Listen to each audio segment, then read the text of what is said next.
everybody for joining us. We are back with another episode of the InterDrone Podcast, your 30,000-foot view of the commercial drone industry. My name is CJ Smith. I am joined today with my colleague Michael Pehel from the InterDrone team. Two fantastic guests with us today. We have Brandon Torres Declet, CEO and co-founder of Measure. And we are with Carmaine Means. She is one of the founders of Drone Girl Photography. So thank you guys very much for being here. You wouldn't mind just giving us a brief introduction, who you are, how you participate in the UAS industry, and a little bit about the roles that you guys each do at each of your companies. Well, I'll start. I created Drone Girl Photography with a friend of mine who does the marketing and PR portion of it, and I do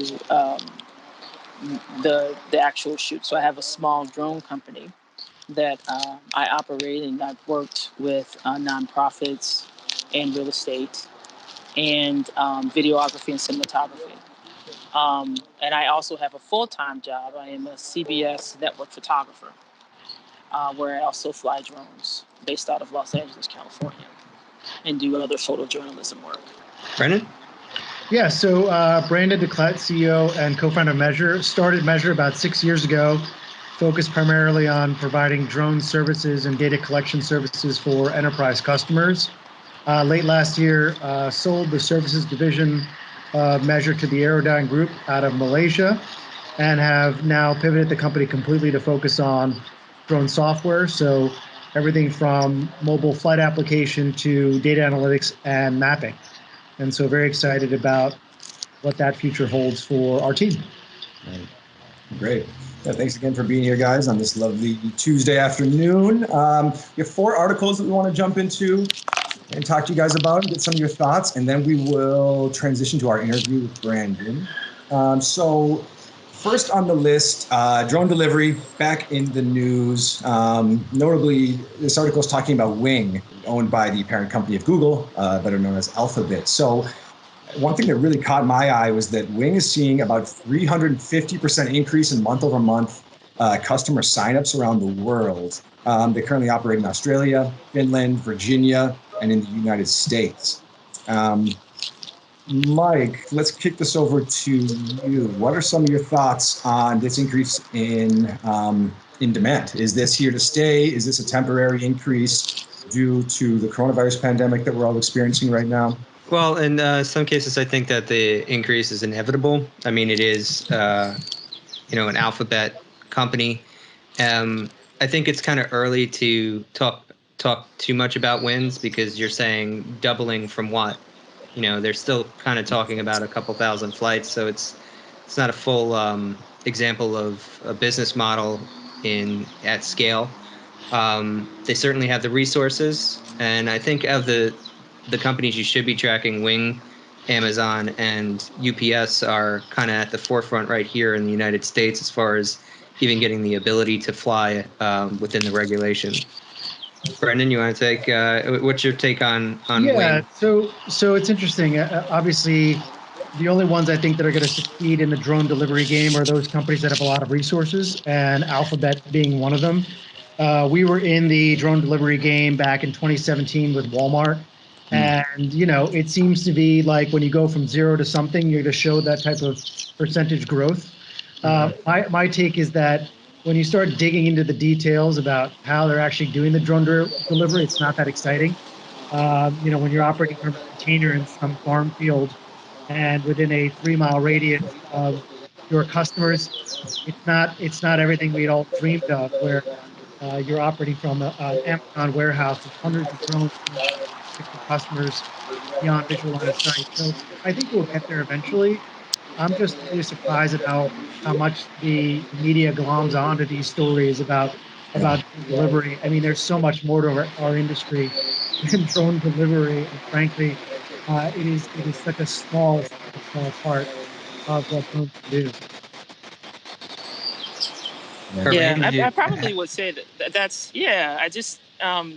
it's all of the talk now is about drone delivery, right? And we still are talking a lot about BVLOS, right? Which, of course, is the big thing, which you can get your Part 135 and do the deliveries now, and you accommodate all of those issues that have been in the drone industry and been talking about for years. We over in the States, compared to I think what other countries or other companies are doing in other countries, such as deliveries of pharmaceuticals and those kinds of things, we have not yet come to really do that in the States. So as far as the way and how often that they do it, I mean, you're talking about hundreds of flights a day and things that they are able to do to even fight now with the coronavirus. So and help with that. So it's but I agree with Brandon. I mean, you look at what's able to be done with the different things in mapping with LiDAR and photogrammetry and those kinds of things. It's kind of like I guess we talk about it a lot because we don't really do it. No one is really, I don't know too many people who've really seen a drone from Amazon, from their Prime Air team, actually take off, take flight, or UPS and deliver, packages the way that they're doing in other countries. So. Mm-hmm. Yeah, there's a fantastical element to it. I think people get very excited about delivery because it's like, oh, it's on demand. I'll click it and a drone will fly to me. And even when it's finally implemented, it's not really going to be like that. And at some point, it's no different. Where's the optimization? And I think seeing it in, let's say, like a state like West Virginia, where it's very mountainous, I could see drone deliveries becoming more common there, 5, 10, 20 years in the future when we actually have an infrastructure to support these things. But, I've always kind of been baffled that, there's evidence of that on another podcast about why so much focus gets put on this. And I think it's probably just because it's more approachable and to the average person. Right? Photogrammetry is not a word that the average person knows, but delivery is. Look, I would say Zipline has done a great job, right? If you want to see how successful drone delivery is going to be, just use the Zipline case study. I mean, here's a company that, in my opinion, has perfected drone delivery, and it turns out it works for things like medical supplies, blood, plasma, and it works in places where your infrastructure isn't very good. And so the idea of ordering a Slurpee from 7-Eleven is cool, but like, this is not a B2C, in my opinion, a B2C application. It is a B2B type application where it is having a much larger impact than simply, fulfilling some sort of consumer need. Yeah, there's also the idea of cargo, right? So drone delivery at freight levels is going to be more money. You're literally packing more money into each delivery. Right. And I think overall that's a more compelling use case than the to your doorstep kind of image that is being sold. Yep. Yeah. I think we get caught up a lot in this country about hearing the stories where they're delivering bakery goods to people's front doors for birthday parties and things like that. And us as Americans are like, why can't we have that? So why aren't we doing that? So it's just, it has that kind of appeal to it, right? So. Right. I think it's something relatable. It also kind of alludes into that kind of sci-fi mystique, right? We talk about flying cars, flying taxis, and we talk about drone deliveries. It's just kind of adds into that that vernacular. One part that's interesting for me too is about really rural areas where so the post office actually loses money when it makes deliveries far out there, the houses that are far and so I wonder if this could be something that the post office could use in jurisdictions and maybe try to cut costs. Some of those deliveries that are actually eating time. So your audio is kind of getting eaten up a little bit, but you were talking about rural area delivery and post offices, or the United States Post Office being able to use it. I think you have to balance that against things like battery life. Are you actually able to fly enough of these? And the time and maintenance that goes into even flying these things. So I think Brendan's insight into what the actual implementation is pretty important here. Until we actually have these things as like a drone in the box system that could be delivered consistently, I don't think you're going to get to that cost efficiency that we could even think about replacing it. The easiest thing to do would be to ask UPS FedEx and the Postal Service what their cost per mile is in those areas. And I can guarantee you all three of those organizations have that. And then compare that to the cost per mile that Alphabet is using. And if the number is not less, if the number for drones is not less, you are not going to get wide scale. Significantly less too, right? Because it can't just be, oh, we're saving 10 cents. No. Even at the scale of deliveries that UPS is doing, it's got to be, 20, 30 cents cheaper. Because you got to build in the cost structure in there as well. Right. Sure. Yeah. Yeah, for sure. Insurance. So what's next, DJ? So agriculture is next. So in this article, India is likely to use drones to to beat back locusts. So in kind of similar to what we saw with regards to the BV loss waiver here in the States, the Ministry of Civil Aviation, which is akin to India's FAA, dated on May 21st, they granted a conditional exemption to the Agriculture Ministry to use remotely piloted aircraft. This was in response to COVID. The waiver was approved within 24 hours, so similar to the BV loss waiver that we saw here in the States. This shows that the organization was able to move very quickly and approve this. This is for a rotary wing drone not exceeding 25 kilograms. What are we thinking about this? Is this something we'll see more of here in the States? Have we seen drones firing locusts here in the States? I mean, they're basically just spraying fields with this. Is this something that's going to make a big impact? Brandon, you want to take this with your experience in agriculture? This is a hard one. Look, I need to know, like, how many locusts are they actually killing with one drone? I mean, we're talking about tens of millions of locusts, I can only imagine, and sort of you would need hundreds of drones with a lot of pesticide to have any real impact. And again, it's one of these situations like with delivery. Is this cheaper or more effective than using a manned Cessna to go spray pesticide? I don't know, maybe. I just think back to, again, to just to lean back in our experience. We did work in agriculture, and you had to get down to a cost per acre that was less than existing tools. And unless you could do a cost per acre, whether it was pesticide application or crop health that was less than the existing tool, you couldn't really grow it.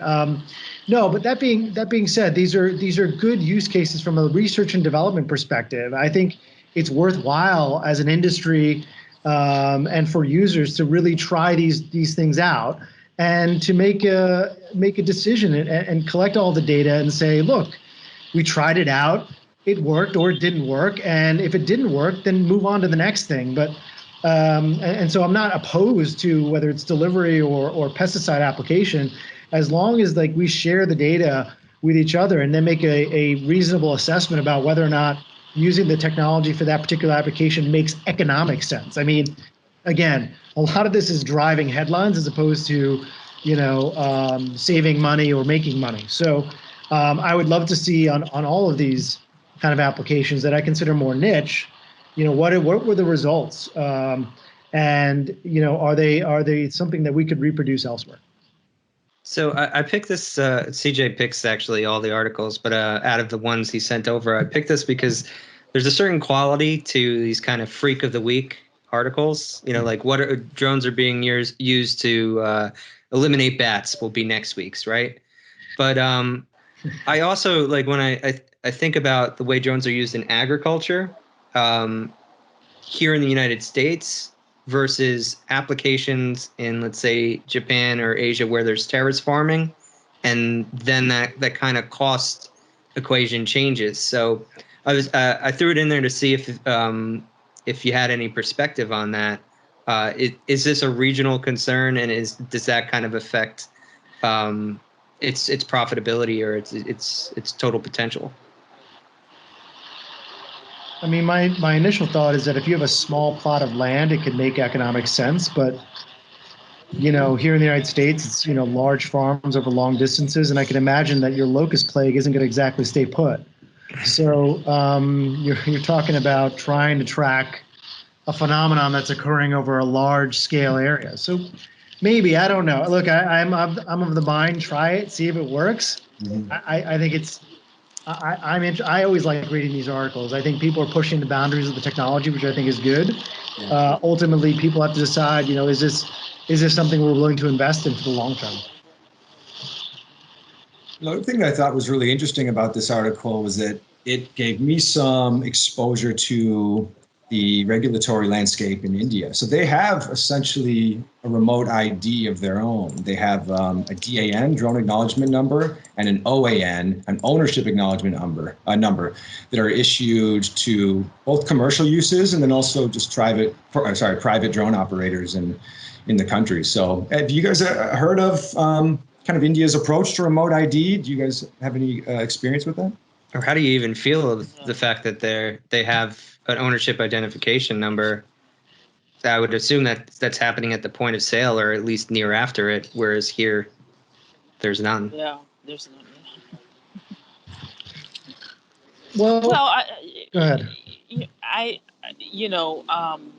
always been in the mindset the drones first in mass, the way that they have now come on the scene is, we've never had a system set up where there was something like a pre-purchase number assigned to people who are purchasing them, which would also help with the system and the FAA and who has what and who's doing what with whom.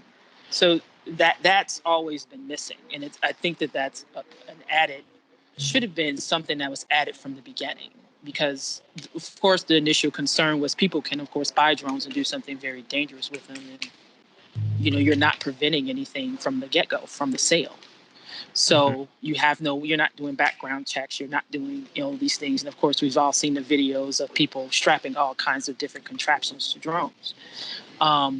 So I feel that was a good move on the part of India's part, of course, to at least establish and acknowledge that within their aviation system with unmanned vehicles. So I think that's great that they have it.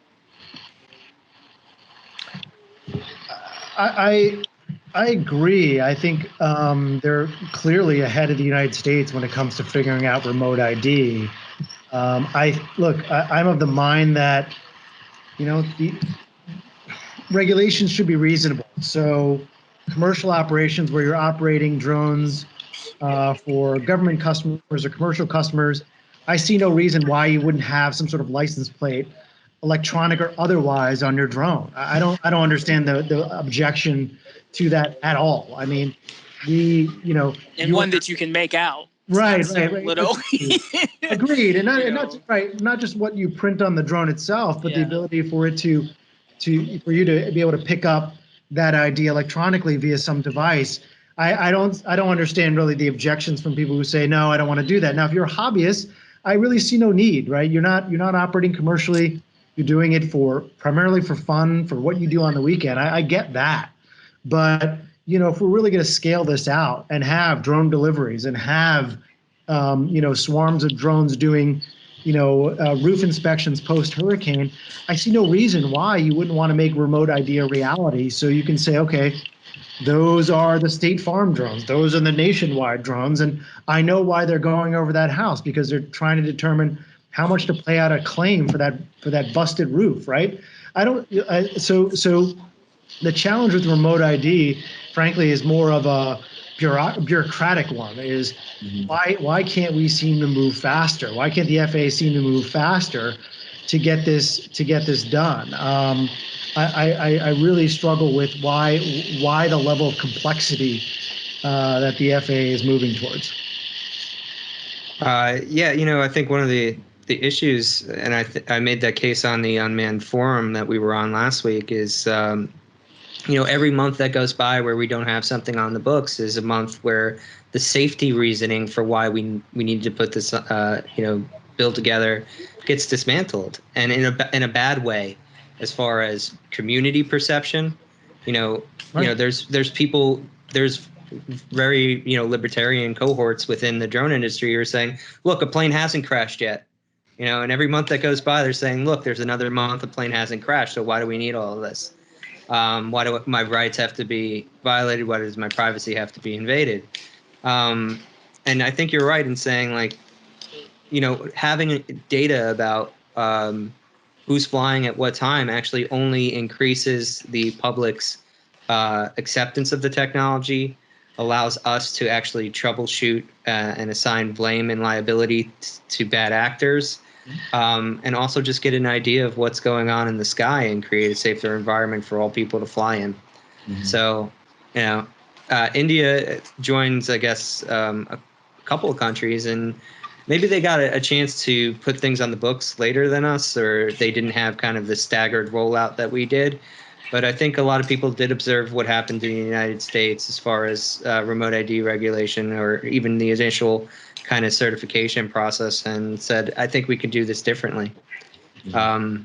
So, maybe we could borrow from them afterwards, That's some high level numbers from India. It's about 20,000 registered drones. Only about 3,000 of those are commercial. Are hobbyists.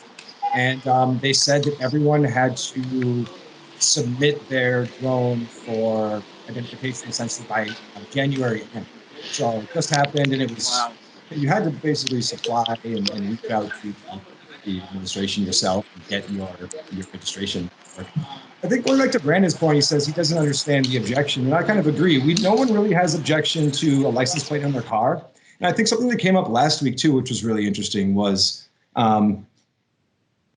we said, what should drone pilots' rights be? And people said we should protect them just like a traditional aircraft pilot.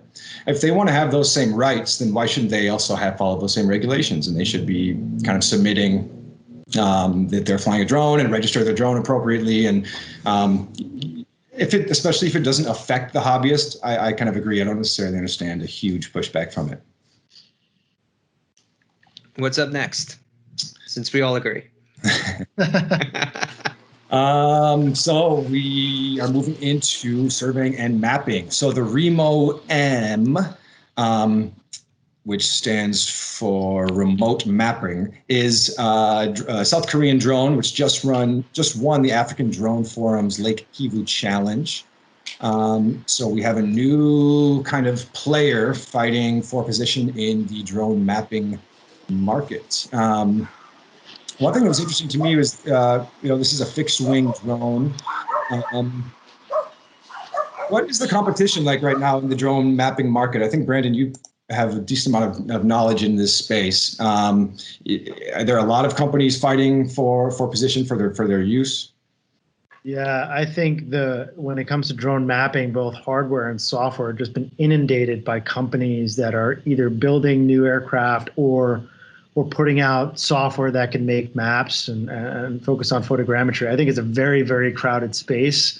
I'm always surprised at kind of new hardware entrants of all things. I think software is actually, from a capital expense perspective, cheaper than hardware, but I'm always surprised when someone is making big investments and rolling out new hardware products, because you really have to have some sort of differentiation in hardware when you're going up against a manufacturer like DJI that owns 80% of the market. Like, what is it that you're doing differently, and what additional features and functionality you're providing that makes it even worthwhile to kind of even take a look at your product? And so, I think it's cool. I think that, again, these could be, hardware products that are more focused on niche type mapping applications, and they could be focused on wildlife tracking. They could be focused on more environmentally focused on things like climate change or deforestation, things that aren't necessarily related to, okay, let's map a commercial real estate site or your average residential home. That being said, again, I wonder how much traction these hardware companies can get, even when they do win these good competitions. That being said, congrats to them, and I'm glad that they're out there showing off their wares. And I only wish them the best of luck. I just know it's a very, very challenging environment for mapping software companies as well as hardware companies. Yeah, as a given, hardware is hard, right? But I think if you look at the list of companies doing mapping software, it only grows day by day. So I think it's pretty clear that is the technology behind that is pretty commoditized at this point.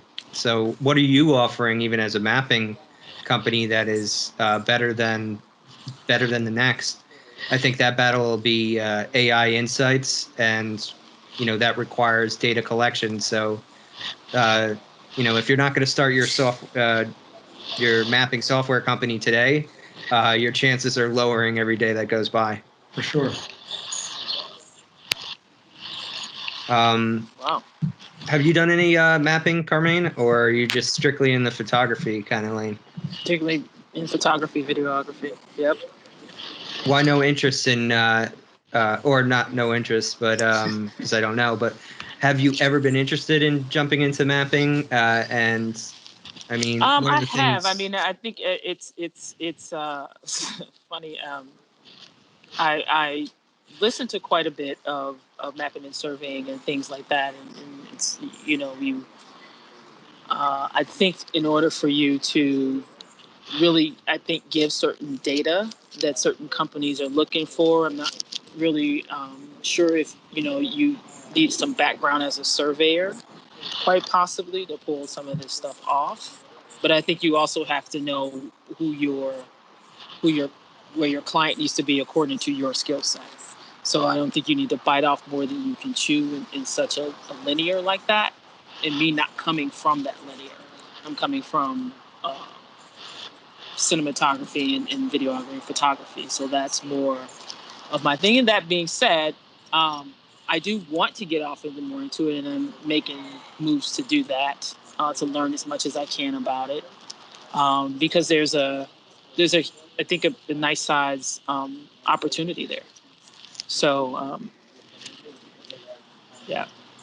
So Brendan, there's a lot of people kind of Carmaine's inflection point where they would only be in cinematography, or which is a lot harder to make money than, let's say, you were doing mapping. And then I'd also see people come to the show where they'd be able to take a good photo and a drone, and they say, I'm going to get into public safety drones, not even knowing what that really means, and that it's really just firemen and police officers that are flying them. They're not really providing that as a service in many cases. Do you feel like those lines are becoming clearer, where it's just, if you use a drone for photography, that's what you use it for, and if you have construction background, then you're going to have the connections to actually use a drone as a drone service provider in construction? I mean, Yeah. are people jumping from vertical to vertical, or is that kind of myth dying down? I think those are like I think people were jumping from vertical to vertical maybe a couple of years ago. I mean, what Carmaine does is actually. Oh, Uh-oh. we froze. Yes, Yeah, the answer to your career right there. Listen, well, I was because I've Sorry. been doing some research with this Sorry with my about own that. company. No, it's fine.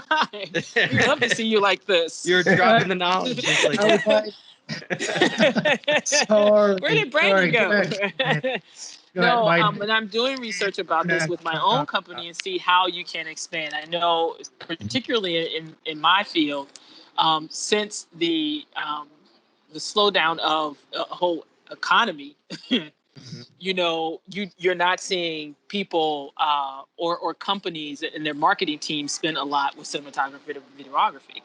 That becomes a luxury, Right. So you see people who have focused mainly on one linear now trying to maybe make a shift.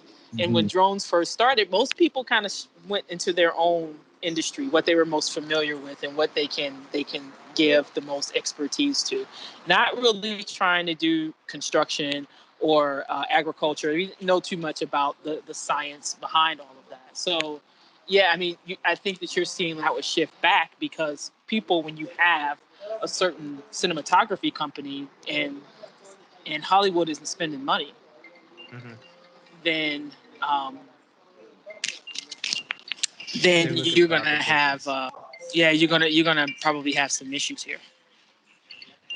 So you were saying, Brandon, Carmaine, you dropped off Yeah. at. Oh, I'm It- sorry. it- Oh, I'm sorry. Yeah, I dropped out. No, So I was. no. Oh, Brandon dropped out. Yeah. So Sorry. I think Carmaine's right. I think you know, I think a lot of drone pilots have tried different applications across, a number of different verticals. I do think that, when you start looking at videography, drone photography, aerial cinematography, those are real skills. I mean, it's just not, in order to produce high quality photography and cinematography, you need to know what you're doing. And so, I think what we're going to see is people struggle to go across verticals if you don't have that subject matter expertise.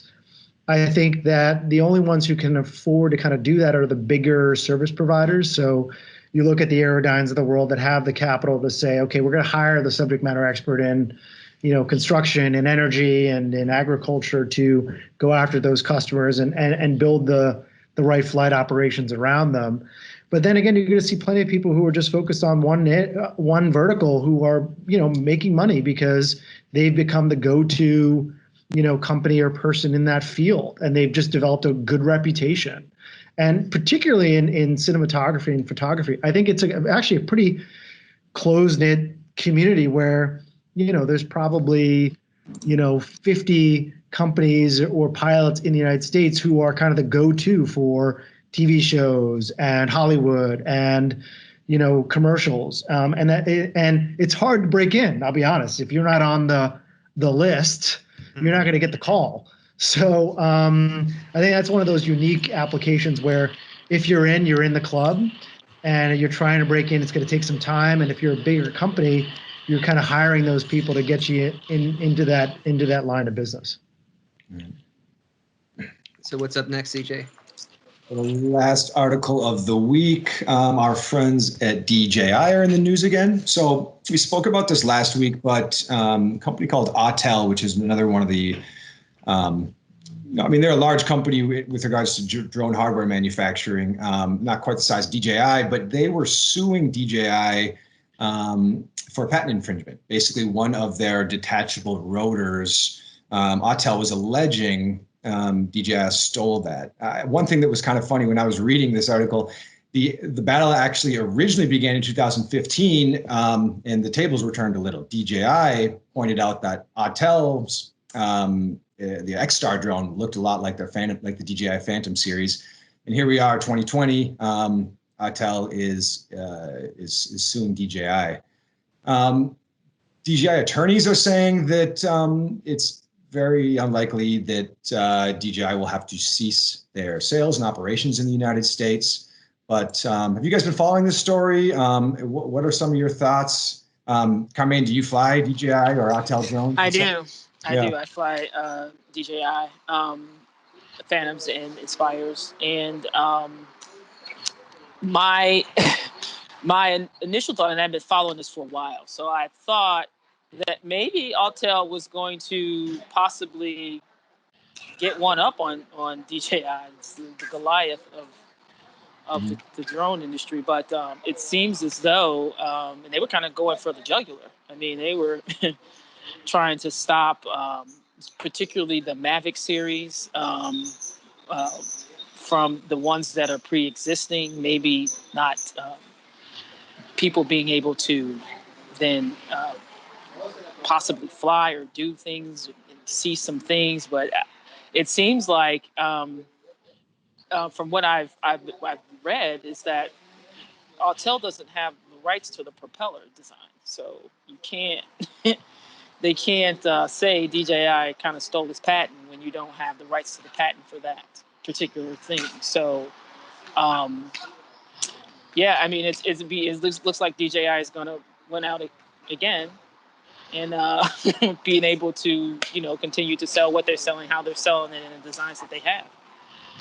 Yeah, I think patent law has gotten so kind of crazy out of control that it's always kind of, can you convince the judge or the arbiter, actually, in most cases, that you actually even own the patent, because patents issued that are similar, but one came prior. That's probably what DJI is doing here. They said there's a patent in the past that you're violating, so we can't be violating yours, type of thing. And then it's just kind of legal one-upsmanship. If you can afford the lawyer, they got to be doing something, and usually what they're doing is patent lawsuits. Yeah, just gives a lot of attention to o.Autel too. Yeah, well, it's marketing on that side. Right. I mean, they make good products. They really they do. They do. They deserve a little bit more attention, I think. And it kind of sucks that the only time you're going to hear about them this week or next week is because of a lawsuit when they just put out a really good drone. Yes. The Evo. Evo 2, yeah. Comments on patent lawsuits, Brandon? Yeah, I think patent law, I mean, everyone, listen, if you can't beat them fair and square, you take them to court. And so, when you're going up against the 800-pound gorilla that's got 80% of the market and you're not finding the traction you want, even though you've got a good product, you ask the lawyers, what else can we be doing, right, in order to slow the freight train. I hate to use all these analogies and metaphors, but, o.Autel may be making a good product, but they're just not, it's not fast enough for them to kind of catch up or make any progress against DJI. So listen, o.Autel did the right thing. There's a lot of scrutiny on DJI right now. They're adding a little fuel to the fire, and they're hoping that, maybe they can get some money out of DJI or get a judge to say, okay, you got to stop selling or redesign your product. I think both of those are long shots. Yeah, well, you got to take that long shot, because if you get it, then that gives you a chance to stay in the game longer. And the longer you're on the field, if you can find your little cohort of the market and that segment is profitable to you, you could survive. I think the thing for them that I find interesting is that they're still kind of making general use case drones, and I would have assumed, even Unique and the other kind of manufacturers would start showcasing things that are a little bit more, industry specific. But I guess the industry use cases aren't as, mature that we're even seeing drones like that. And then there's also the regulation component, because if BV lost flights were available, I think the Wing drone would be in a lot more people's hands, right? That'd be a perfectly good example. So yeah, o.Autel staying in the headlines, but let's see what else they could come up with. Yeah. Cool. Well, we're going to take a quick break, and we'll be right back with Brandon. Our interview guest, Brandon Torres Declet. He is the CEO and founder of Measure. Brandon, thank you so much for being here and for all the great work you've done in the industry. You've been in the UAS space for a long time. Can you talk to us a little bit about kind of how your career took you into the drone industry and kind of some of the vision you had for Measure and how you've really grown the company over the last, 6-7 years? Yeah, so, it's actually 6 years this month. It was May of 2014 where I kind of left my old job and officially started Measure. But, the idea really came from the experiences I was having within government, primarily on the national security side of the drone industry, focused on, what drones were doing from an imagery collection standpoint for the military and even some civilian agencies. And the idea was that, these drones were showing a lot of value. And was there a way to kind of take that value that they were showing for government, DoD, and, civilian agencies, and translate that into something that enterprises, businesses might be able to use? The problem is that, at the time, drones really weren't being used at any scale whatsoever for commercial purposes, and a lot of businesses were looking at this as a new technology. Like, okay, I can go out and buy some, but what do I do with them? And the idea for Measure was, can we provide a turnkey service for these enterprise customers, bring the knowledge that we have, bring the pilots who would fly them, and simply provide some sort of actionable intelligence back or actionable data back to the customer without them ever having to own a drone, right? So they never had to kind of put their hands on it, get trained, understand how to maintain it. And that's kind of where the idea of drone as a service came out of. Now, as we've seen over the past 6 years, things have evolved quickly. Technology has gotten a lot better. The drones are operating more autonomously, not completely autonomous, but the ability to lay out waypoints and for the drone to do that automatically wasn't something that really was available 6 years ago. And we've also found that enterprises have become more comfortable in adopting drone technology for themselves. So over the past 6 years, we've really seen a pivot from, okay, do it for me, to, okay, I want to start something internally here, start small, and then expand that out as I see more value and as I better understand what the technology can do.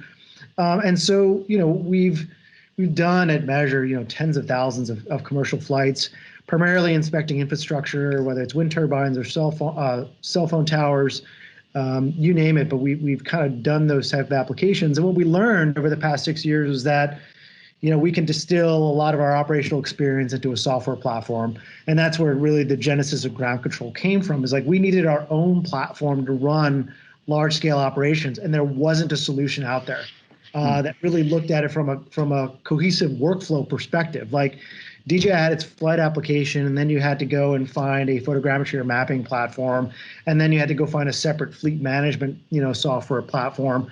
And as we started talking to enterprises, they're like, why do we need 3, 4, or 5 different software applications to run a relatively modest drone program? And so we were like, look, we have something we've built for ourselves. We'd love to, sell and talk to you about. So that's where the idea for ground control came from. And obviously, I see and my team sees us going towards a more autonomous future where, software is going to drive a lot of these programs.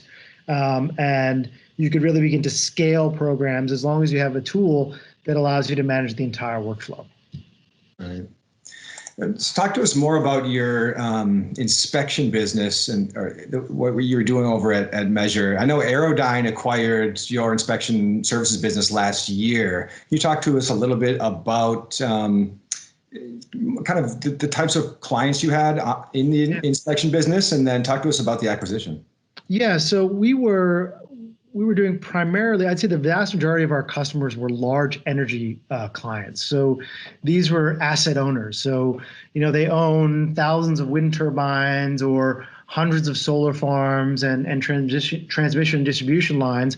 And they were looking for drones to help them manage those assets. So for example, wind turbine, where's the crack? This wind turbine's going off of warranty. Can you do an inspection to make sure that nothing's broken? Because if it is, I can go back to the company that sold it to me and get them to fix it. I don't have to fix that problem. So, we saw a huge amount of traction in the energy space, and it became very, very clear to us. And our primary focus really was those energy companies here in the United States and abroad. And so we were really beginning to rack up the wins from, number of wind. I think at one point we were doing, thousands of wind turbines at the end of 2019 inspections. And so we had pilots in the field, we had equipment, sensors, drones, and doing a lot of collections, collecting a lot of data for these customers, providing really cool, interesting data products back. Mm-hmm. And I was approached by our friends at Aerodyne, and look, they recently raised a very large round of financing. They're doing quite well in Malaysia, and we're looking to expand into North America. And we had already started investing in software and seeing where a lot of these customers eventually were going to go. And really, the sale of Aerodyne was about a bet on the future for our software business, was that we think we've got a really great product that works for DSPs, drone service providers that want to run their own teams in the field, but also for big enterprises like, CoStar or, Evergy or AT&T or CNN or LAPD. These are all customers on our platform who are running very large drone programs. So I think at last count, we had, 5 of the largest 10 drone programs in major organizations in the country on our platform. And the reason is because they're looking for that one solution that could really do it all for them. One thing that we've spoken about a couple of times on this podcast is the role of pilots. There is belief. Some people believe that pilots are, more important than ever for the industry. Some people believe that in the next 5-10 years, we may see drones flying without the need of pilots. We could see them flying essentially on kind of an autopilot or using AI to actually fly and do all the inspections. How have you seen the role of the pilot change in the past 5 or so years? And what do you think the future is for pilots? I will say this emphatically: pilots are the heart of our industry, and if we don't support our pilots, we will not have an industry.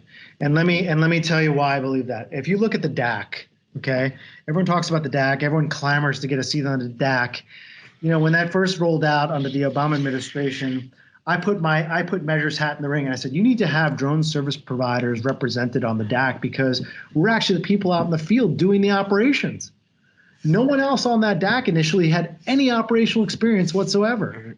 And I said, we have 200,000 people who've passed the Part 107 remote pilot's license exam, who are out there every day, either as single pilots or small businesses, trying to make a run at it, trying to do something with drones to build out the industry, to get value out of the technology.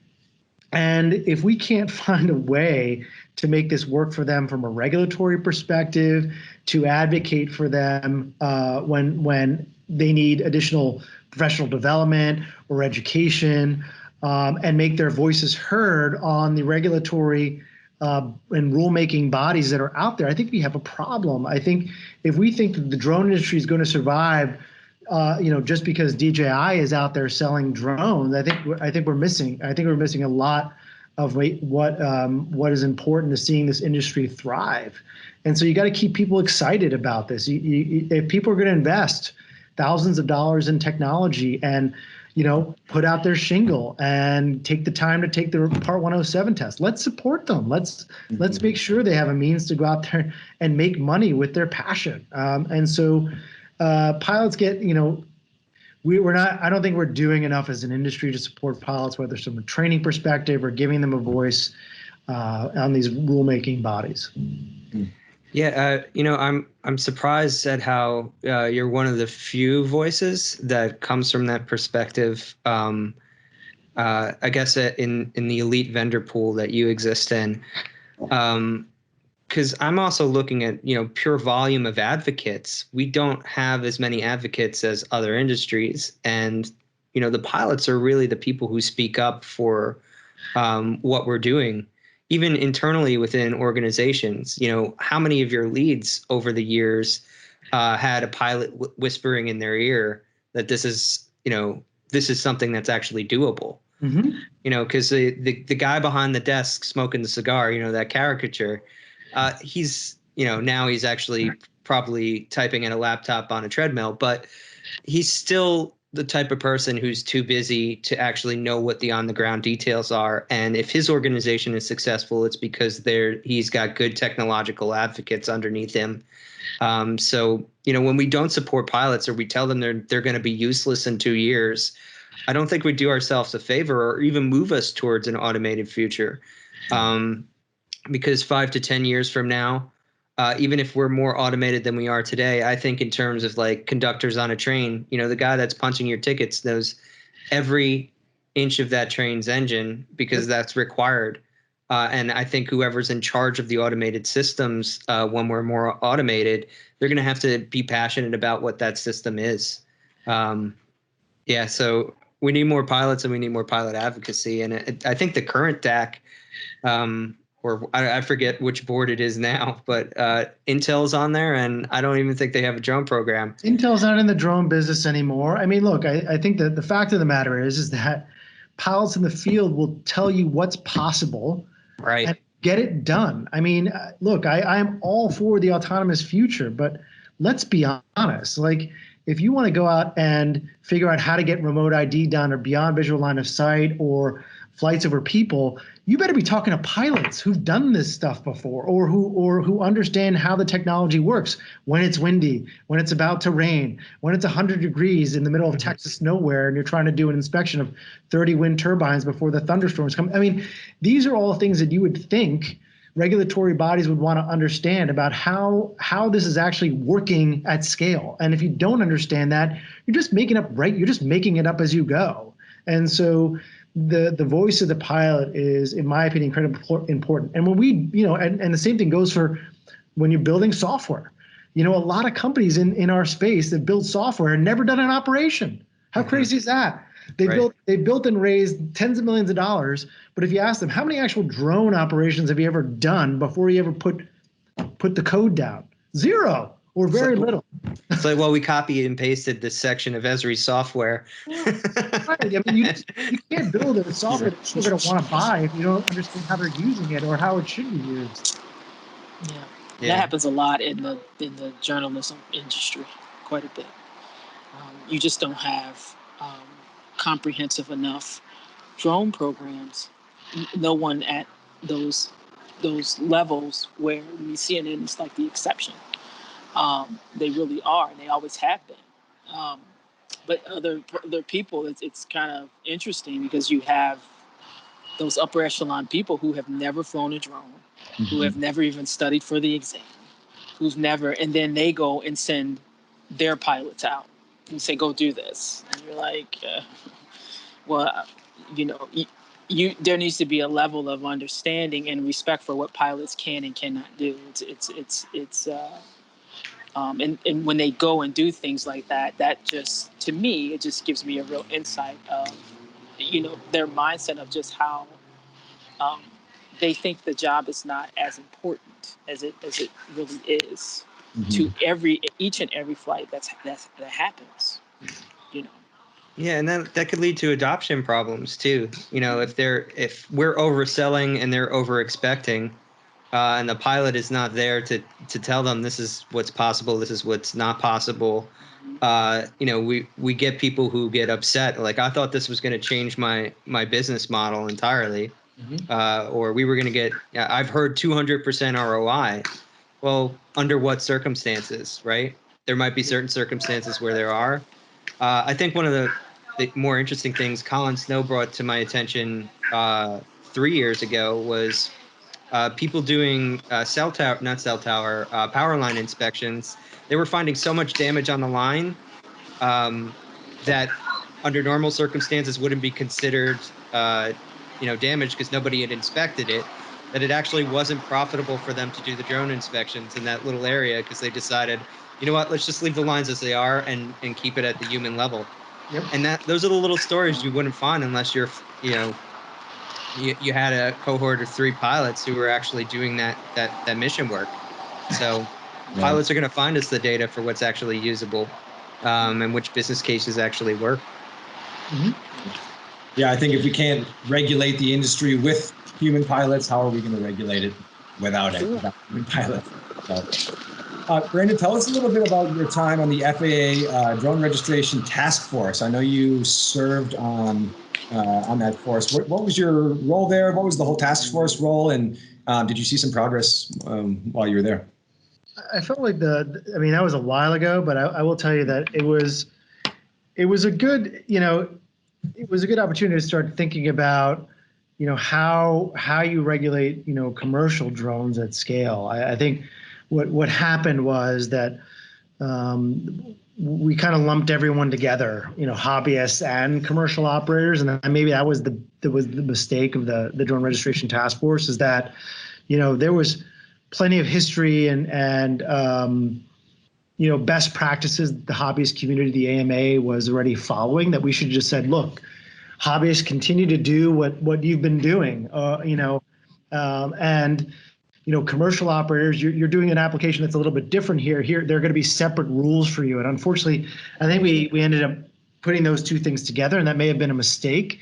I think that task force was really, the beginnings of remote ID, right? The idea behind remote ID is that you want to be able to identify, a certain class of drones over a certain weight. And we got really wrapped up in, well, can a drone of a certain size cause any damage? And if it can, then it has to be regulated. If it can't, it doesn't.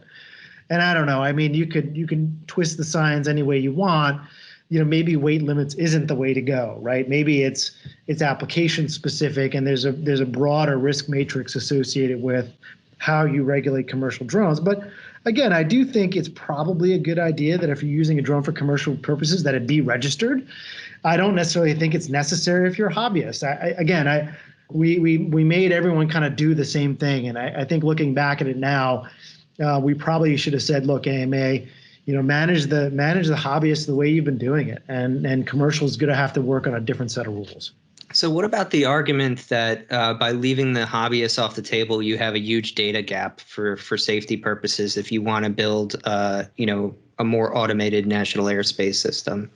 I just think those two things function in such separate areas. I just think that when you think about hobbyists, I mean, most hobbyists are operating in single locations at any given time, typically under 100 feet. If you actually asked hobbyists, they're not doing 400 feet or above, or even 400 feet or below. It's really kind of low altitude for fun type of things. And, it's even at locations that are, typical RC airfields where this activity is always happening.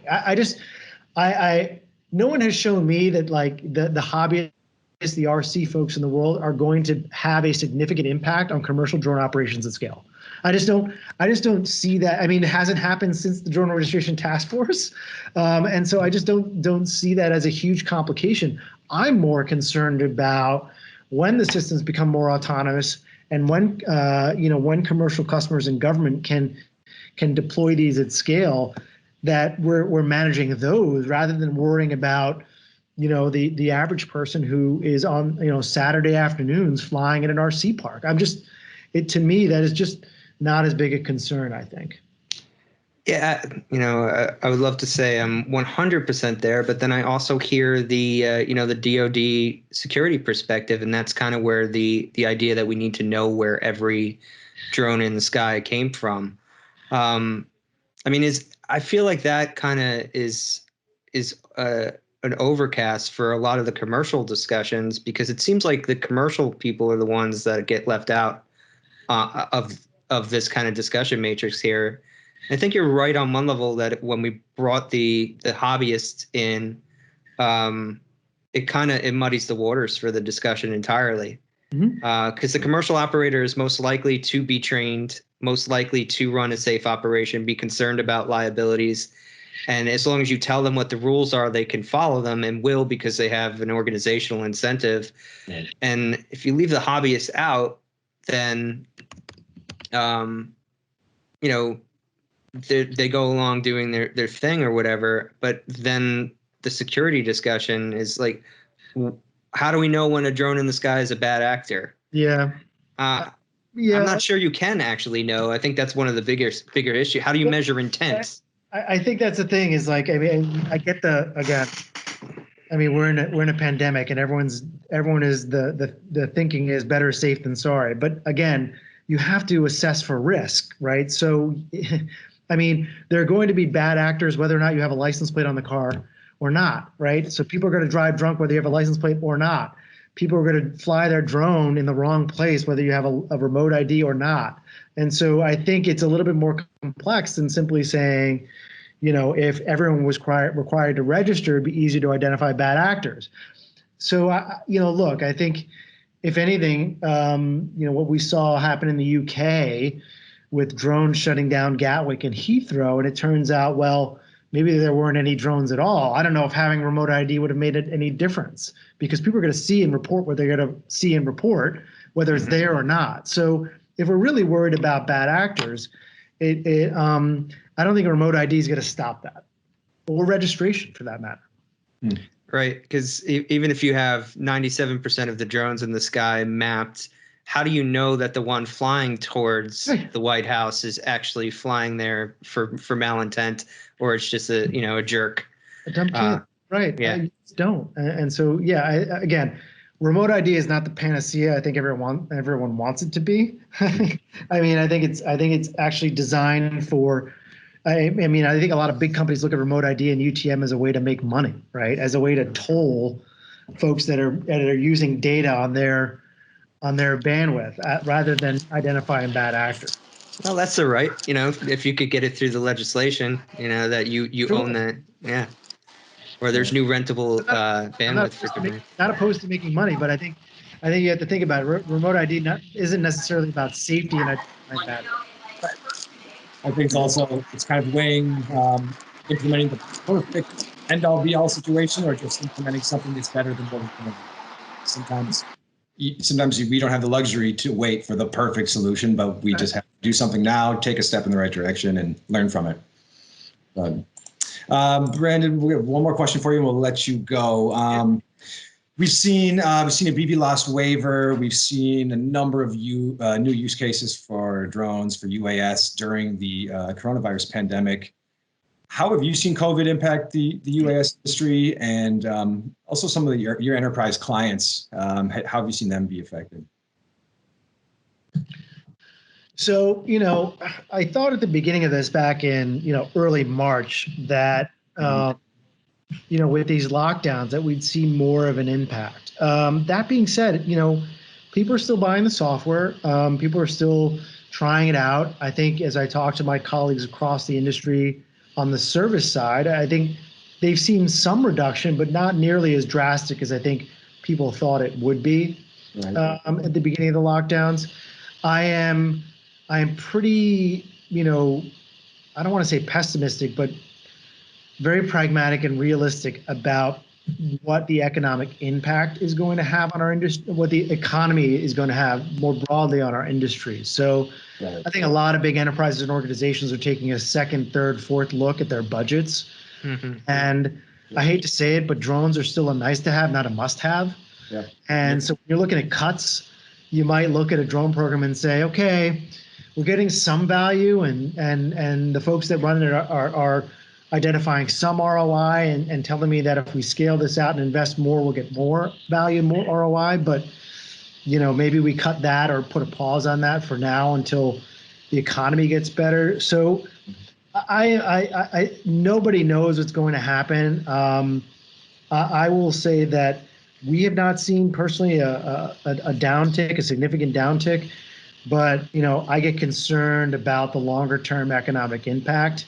I also get concerned about regulation. I think too many in our industry have placed a bet on regulations changing way faster than they're going to, on BV loss, on flights over people, remote ID, and I hate to say it, but I keep saying it over and over, and I've said it for the past 6 years. If you're not, as a business, able to kind of make money in today's regulatory environment, you're in trouble because you have no control over what the FAA is going to do as a regulatory body and when they're going to do it. And I think the rule of thumb is that for every day or week that we are in a lockdown situation, you might as well push back, regulatory action a month or two. So, if you're betting in your business plan the remote ID is going to happen in 2 years, I would actually push that out to 4 at this point. It's a very realistic view of how the economy and these lockdowns have had an impact on regulation. So that's where I think you're going to see the biggest impacts from COVID to our industry is in the longer tail of regulatory action. Because we've heard some sentiment. People think the lockdown, social distancing, the lack of commercial air travel from normal jets in the sky will actually help the FAA maybe implement some regulations even sooner, or allow them to do some testing that they maybe wouldn't have done normally. But you're not as bullish. Yeah, I'm not convinced. I'm just not convinced. I hate to say it, but I've worked in government before, and there is no, you don't get punished for not moving quicker. If anything, it's a freebie, right? A get out of jail free card. Right. It's like all the companies now, when they say when they're reporting earnings, right? Quarterly earnings are like, they can blame anything now on COVID. And it's the same goes for like regulation. The regulations are delayed because of COVID. We're making less money because of COVID. So it's as bureaucracies don't get punished for moving too slow. They get punished for moving too fast. So this is one of those situations where, it's the worst possible situation if you're betting on regulatory change. So, I think you have some good insights on the regulatory side, but on the business side, there aren't, or do you think there's an opportunity for businesses to actually make the case for automation? Yeah, I understand the nice to have argument, but I guess for the use cases that have really good ROI, don't they actually have a better opportunity than they did yesterday? Sure. The one thing that, that strikes me is like if you have, a single pilot in the field who could operate multiple drones at the same time, and you don't, and instead of one pilot, one drone, you have, one pilot and 6 drones. Yeah, you're creating a huge, there's huge efficiencies there, and it's way more productive. So yeah, I think that is, obviously it's something that enterprises have to think about. Do we want to put more people into the field, or do we want to put less people into the field, particularly in a lockdown situation? I think the decision has been let's keep more people at home, out of the field. And so if a single pilot can operate multiple drones, I think that's a positive. I haven't heard that much anecdotal evidence that that's actually happening though. So I think it's kind of like people thinking about it in the abstract, Right. I think, well, if everyone's locked at home, drones would be an ideal thing to kind of use to do the things that you'd normally send a person outside to do. And that's true, but I don't see a lot of that happening, right? I think it's like kind of just more esoteric and more kind of like, academic conversations around, wouldn't it be nice if we did X, rather than people are doing it and showing value. Maybe that's just a factor of us not being embedded in every organization, because you would think that just from, I'm sure not car factories, but meat packing plants, for example, they're looking at roboticizing elements of that supply chain that actual workflow than they probably were yesterday, where like, this works good enough, I'm not going to change. I don't want to have to invest in machine architecture that hasn't been proven yet. But I'm betting a lot of companies like that are looking at robotics differently. I think I do see your point though on drones. It's even drone use, explaining it to an enterprise is it's more abstract, right? Mm-hmm. How much aerial data are they collecting in a year now? And you're telling them they're going to improve that or have more. They might even ask you, where are we going to put that data? And what do we do with all that data? Do we even need it? We get that all the time. I mean, I can't tell you how many enterprises you talk to who essentially the person in charge of the drone program has a laptop that's completely filled with imagery, right? That actually hasn't gone anywhere beyond their laptop. You're like, my mind is blown. Like, I don't know. It's like, can you get this into a CSV? Yeah. It's like, what are you doing? Like, they need another laptop because they've completely filled up the space of their laptop with images. And so you'd be surprised at what you dig up when you talk to these enterprises about what they're doing. That being said, everyone's on a different place in that curve of adoption, right? And it's not uniform whatsoever.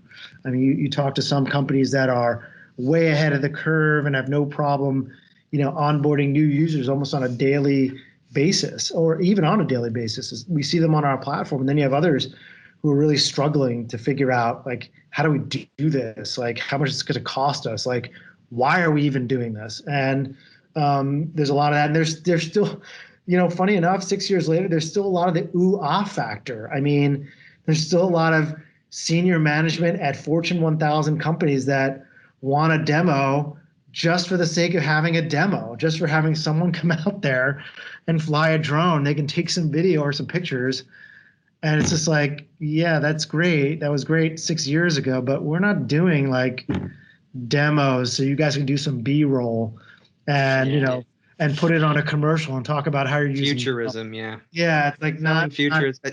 I've heard states actually doing that too. And their DOTs, like, they're not really launching big enough programs, but it's just to say that they're doing drone work, because it looks good for their state. And it is cool, and I get it. It is. I know. That's why we're here, right? Right. It's cool. I love it, but it's just like, it's really not doing anything for me or my business. I mean, I can help you find someone who can do it, but like, unless you want to scale a drone program, I don't know. I don't know how I can help you. So, any positive words for the pilots to end things off? Yeah. Both from you and Carmaine. Yeah, I'd say hang in there. Keep hustling.